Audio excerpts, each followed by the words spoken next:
నిన్న రాత్రి Neredmet police station పరిధిలోని సఫిల్గూడ కట్టమైసమ్మ దేవాలయంలో అమ్మవారి విగ్రహం ముందు మలమూత్ర విసర్జన చేసిన నిందితుని ఎన్కౌంటర్ చేయాలని డిమాండ్ చేస్తూ తెలంగాణ బీజేపీ అధ్యక్షుడు ఎన్ రామచంద్రరావు కట్టమైసమ్మ గుడి వద్దకు చేరుకున్నారు.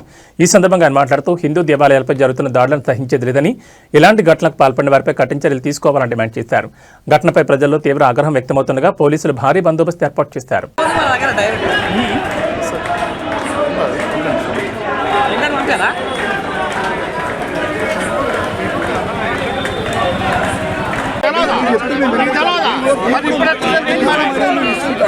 ఇక్కడ మాత్రం ఇప్పటి నుంచి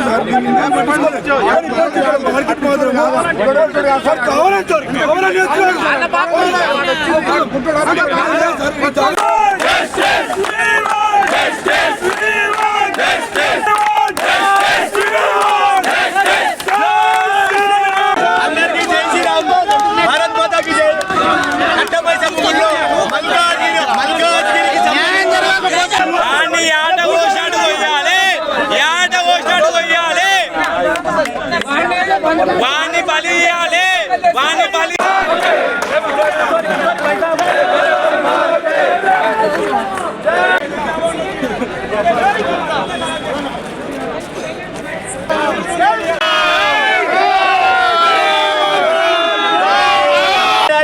ఈ రోజు జరిగింది దాడి.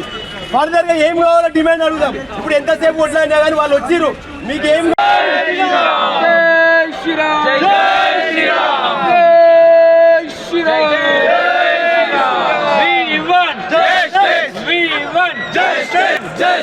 खबरदार रोहिंग्या वतन वाला मुस्लिम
నార్త్ జోన్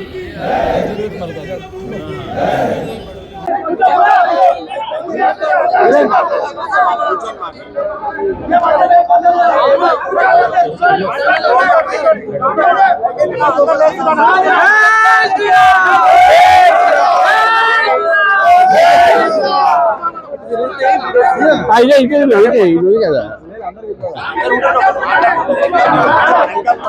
మాట్లాడకనే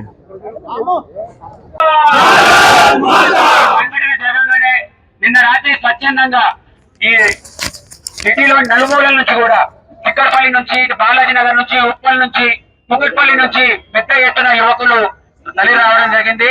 రాత్రి 1 గంట వరకు కూడా ఇక్కడ ధర్నా నిర్వహించినాం. పోలీసులు హామీ ఇచ్చిన తర్వాతనే ఇక్కడి నుంచి పోవడం జరిగింది. మిత్రులారా, ఖచ్చితంగా వాడు రోడ్డు మీద తిరిగితే హిందూ యువకులే స్వచ్ఛందంగా వాడికి పనిష్మెంట్ ఇస్తారని కూడా పోలీసులకు ఇందు మూలంగా తెలియజేసుకుంటున్నాం. తర్వాత ఏం జరిగినా అది మా బాధ్యతగా. నిన్న రాత్రి సఫిల్గూడలో కట్టమైసమ్మ గుడి దగ్గర గుడిలోనే ఒక ముస్లిం యువకుడు వచ్చి మలమూత్రం చేసి దేవి విగ్రహం ముందు చేతులు కాళ్ళు కడుక్కొని ఒళ్ళు కడుక్కొని స్పష్టంగా సీసీటీవీలో కనబడతా ఉన్నది. ఈ సంఘటన హిందూ మనోభావాల్ని, హిందూ దేవతల్ని అవమానపరిచేటటువంటి ఒక ఉద్దేశపూర్వకంగా చేసినటువంటి సంఘటనగా స్పష్టంగా కనబడతా ఉంది. పోలీసులు అతను మతిస్థితి లేదని అంటున్నారు, మేము అరెస్ట్ చేసామంటున్నారు, రౌడీ షీట్లు ఓపెన్ చేసామంటారు. ఏది చెప్పినప్పుడు కూడా ఇద్దరు వచ్చారు, ఈ పని చేశారు. ఇది ఈ సంఘటన ఏదో ఒకసారి జరిగినట్టు కాదు. గతంలో కీసరలో కూడా హనుమంతుడి విగ్రహాన్ని అట్నే ధ్వంసం చేశారు. ముత్యాలమ్మ గుడిలో కూడా ఒక విగ్రహాన్ని తీసుకొని ధ్వంసం చేశారు. ఈ రకమైనటువంటి హిందూ దేవాలయం మీద దాడులు జరుగుతూ ఉన్నాయి. ఇది ఉద్దేశపూర్వకంగా కొంతమంది వ్యక్తులు, కొన్ని సంస్థలు రాజకీయమైనటువంటి బలంతో ప్రేరితమై ఇవన్నీ పనిచేస్తూ ఉన్నారు. కాంగ్రెస్ పార్టీ వచ్చినప్పటి నుంచి హిందూ దేవాలయాల పైన దాడి పెరిగింది. కాంగ్రెస్ పార్టీ వచ్చినప్పటి నుంచి హిందువుల మనోభావాన్ని ఈరోజు వాళ్ళు దెబ్బతీస్తూ ఉన్నారు. కాంగ్రెస్ పార్టీ వచ్చినప్పటి నుంచి హిందువులు ఈ యొక్క రాష్ట్రంలో సురక్షితంగా లేదు అనేటటువంటి భావన వస్తూ ఉన్నది. అది కాబట్టి ఇటువంటి వ్యక్తుల మీద తప్పకుండా చర్య తీసుకోవాలి. ఏదో ఆయన పిచ్చోడు మెంటల్ కేసు అని చెప్పి అట్లా అయితే నడవదు. నిజంగా నేను ఒక మానవ హక్కుల్ని అన్ని కూడా నేను గౌరవించే వ్యక్తిని. కానీ ఇటువంటి పనులు చేస్తే మనోభావాన్ని దెబ్బతీస్తే, మత సామరస్యాన్ని దెబ్బతీసేటువంటి ప్రయత్నం చేస్తే ఇటువంటి